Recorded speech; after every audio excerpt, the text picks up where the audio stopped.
Hello everyone, this is Andrew, the founder and CEO of Vendium Global. Today, I wanted to have a little bit of fun and talk about the 6 types of transferees that there are and how to best support them. The first is the Worrier. Now the Worrier, they may either have worries of their own or their worries may reflect the concerns of their family. For those of us in the industry, we have to remember how significant of a life event relocation can be. What may seem routine for us is all new to a transferee. Prior to the move, the Worrier will want to know every detail of the timeline. They may even try to manage their move outside the consultant support. This is because they regain a semblance of security by managing tasks themselves. If left unaddressed, the Worrier will take much more attention than is intended or even needed. If you start to see the signs of having a Worrier, then it's time to communicate and also ask questions. In many cases, we try not to overload them with information, but the Worrier, they want to know the big picture. To solve this, provide an interactive graphic that they can expand to see more information. For those who don't need all of the detail, they can get a high-level view and expand it if they need more details.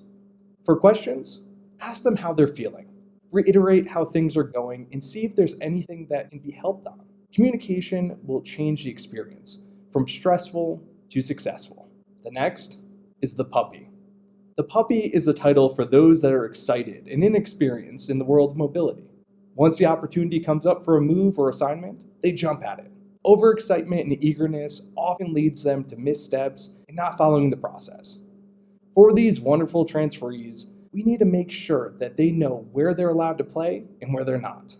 Learning the boundaries keeps everyone in compliance and allows the adventurous side of the puppy to roam.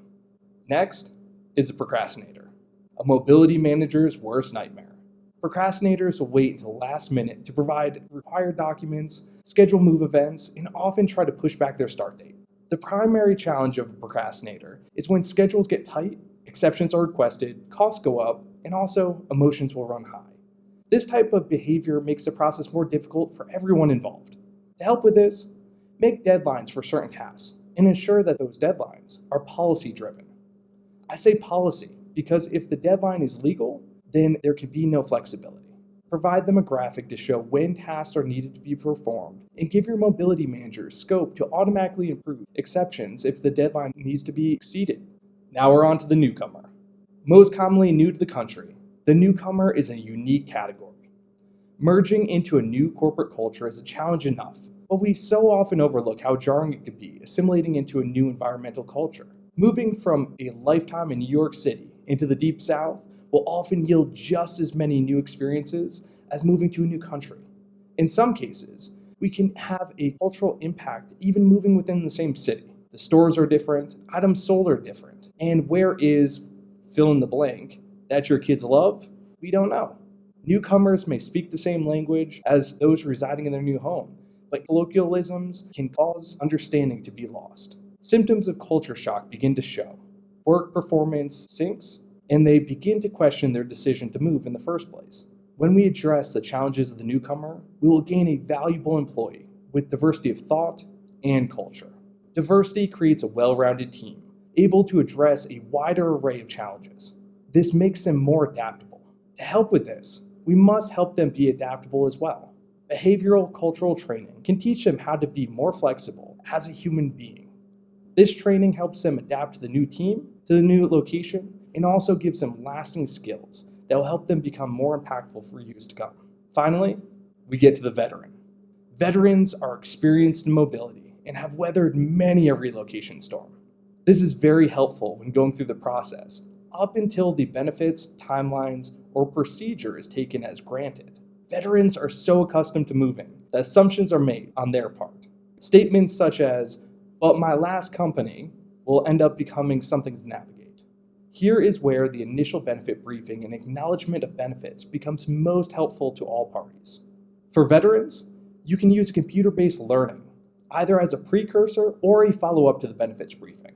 This could be a simple electronic acknowledgement or a quiz to ensure that they retain the benefits and process. The results of a CBL can be used for internal improvements to the benefits and to the briefing.